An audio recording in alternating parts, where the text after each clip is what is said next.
Doug Gottlieb in for Colin alongside Joy Taylor. This is The Herd. Wherever you may be, however you're making us part of your day, thanks so much for joining us on a Tuesday. Big Boy's back tomorrow. Tanned, toned. I believe he's had himself a little sun. I'm sure he'll brag about it in some sort of Colin Cowherd, no, this is not a humble brag, but here's what I've been doing sort of way. Anyway, great to be alongside you, Joy. Let's welcome in Chris Broussard, who joins us via the Cowherd Global Satellite Network, live from New York City. Chris, I want to start with this. New report out that KD and Kyrie have been in constant communication as friends. That's generally what we do, but most people believe it's in regards to what they will do this upcoming offseason. Isn't New York kind of the perfect scenario, not just for the two of them maybe, but more for the league? Doug, it's my dream scenario. And not because I'm a big Knicks fan, but as you said, it would be great for the league.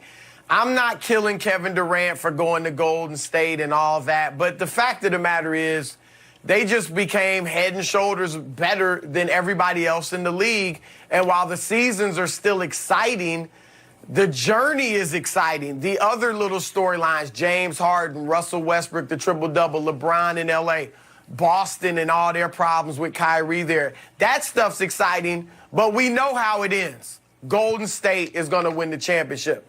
Next year, if KD and Kyrie Irving go to the Knicks, now all of a sudden Golden State comes back to the teams, which would include Houston, maybe OKC, Denver.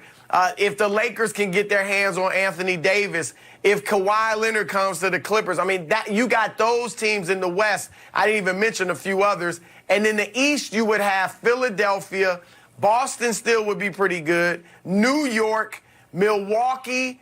I think Toronto still would be good. You would have 7 to 9 teams that legitimately feel like they could win a championship and that fans feel like have a shot at getting to the finals. So I think it'd be tremendous for basketball. Now, one thing I've been told is that both KD and Kyrie are looking at the media in New York and they're taking that into consideration. I'm not saying it's going to stop them from going there, but it is something that they're at least wondering about and considering in whether or not they want to play for the Knicks. Yeah, because they both handled the media so well. That thing has gone so great for them this year, right?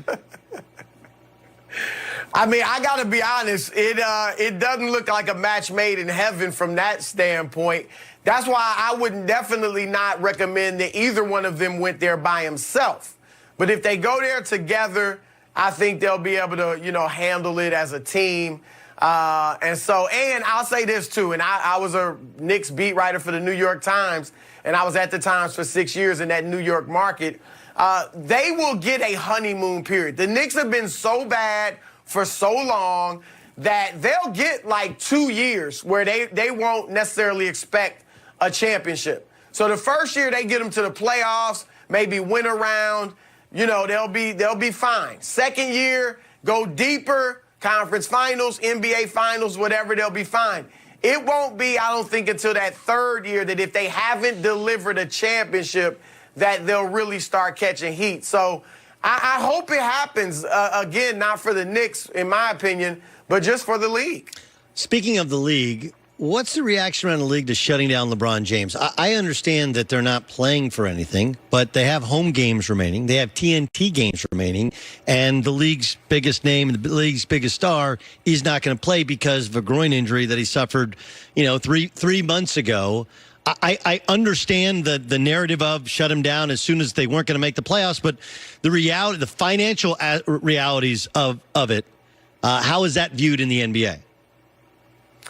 From what people I've talked to, it's not that big of an issue because it's only 6 games.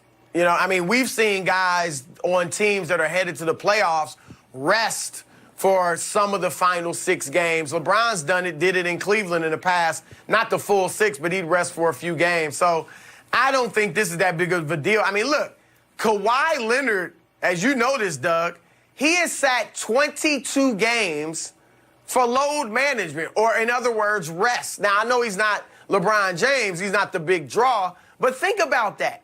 22 games for rest. So we know that the analytics are telling teams and team doctors and coaches that you got to start resting some of these guys here and there. So I really don't think this is a huge deal. And let's face it, Doug, for the league, they want a healthy LeBron James as well. But Luke Walton and the team talked about how this is good not only for LeBron, but for the Lakers. They forgot to mention it's also good for the league to have him as healthy as possible next season. No, I understand that, but you know, all those other guys you're going to have in the playoffs, and none of them are the draw of LeBron James. I just, you know, they play the Warriors upcoming at home. I'd just like to load it up, and now all of a sudden you go out there and there's no LeBron James, there's no Lonzo Ball, there's no Brandon Ingram. Like, I paid how much for good seats at Staples, and I don't get to see him in the playoffs either. I'd be more than a little ticked.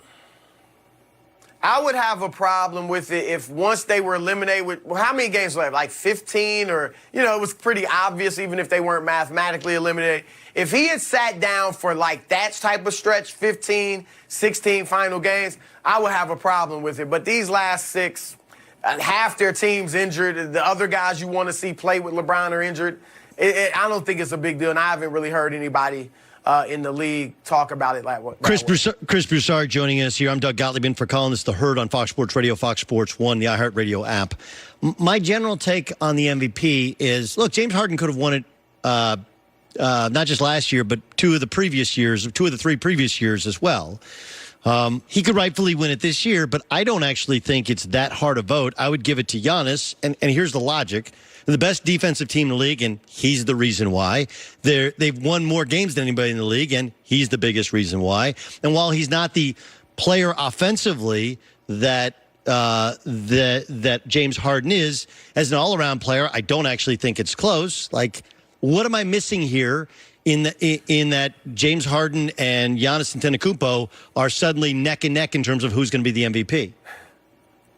Well, I agree with everything you said, and, you know, I'm an official voter, and I'm definitely leaning toward Giannis and pretty much will vote for Giannis. I don't know what's going to happen in these next few games to change that. And I'm with you on Harden. I voted for Harden in 2015. That was the first year Steph won it. And Dwight Howard missed like half that season, and Harden kept them right there near the top of the Western Conference. So I voted for him. So he's phenomenal. The only thing I really disagree with you on is how close it is. I do think it's incredibly close. But I'm going with Giannis. You mentioned the defense. He could become the defensive player of the year as well. They're the best defense in the league because of him. But here's another big thing that I don't think people are looking at, Doug. A lot of people are saying, oh, the Rockets were dead in the water. They were 4-7. Then they were 11-14 and 13-14. And then Harden goes on this great 30-point scoring stretch and gets them back into the race, and now they're the 3rd seed in the West. Here's the thing. Why were they in the hole? Harden was there when they went 4-7 and 13-14. Chris Paul was there. Clint Capella was there. So he let his team get in a hole over the first month and a half, 2 months of the season.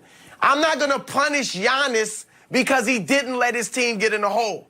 Giannis has led his team not only with great individual play, but to team success for the entirety of the season, full 5 months. Harden has been great individually the whole season, but he's only led the team to success for like 3 of the 5 months. So I'm not going to punish Giannis for being great. Now, Harden, though, here's the thing, and it sometimes comes into play with the Heisman Trophy.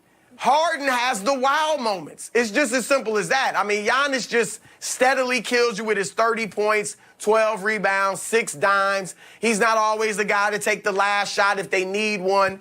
But Harden has the wow moments. 6 games of 57 points or more. 3, I think, 50-point triple-double. So that's where he's drawing a lot of the attention and the call for him to get it. And that's respectful because he's been fantastic individually, but I'm leaning toward Giannis because I think there's been, not that Harden doesn't have substance, right, But Harden's got the style. No, listen. Giannis has a little more substance. No question. I mean, it should be pointed out that, whether it's Trae Young, because they play at such a pace, the volume of three-point shots that are taken, like, we have to, I've even told you, we've argued this before about the triple-double with Russell Westbrook. Like, it's different because there's so many more rebounds to be had. There's so many more assists to be had because of the pace.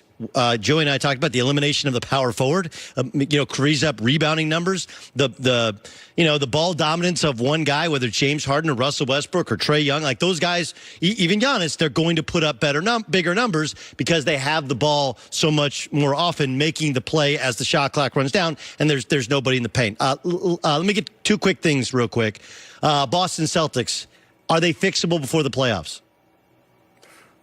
Man, that's a great question. They really look bad. I mean, we know they won last night, but it took them, Miami came back and made a game out of it, and I know the Heat are playing for the playoff spot. But I think they'll beat Indiana, and I think they'll lose to Milwaukee in the second round. We were talking about Boston on First Things First when we talked about Philadelphia, how far they can go.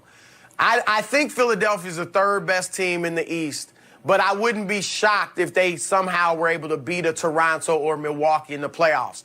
The one team Philadelphia I don't think can beat and doesn't want to see, at least right now, is Boston. Right. And they wouldn't meet Boston until the Eastern Conference Finals.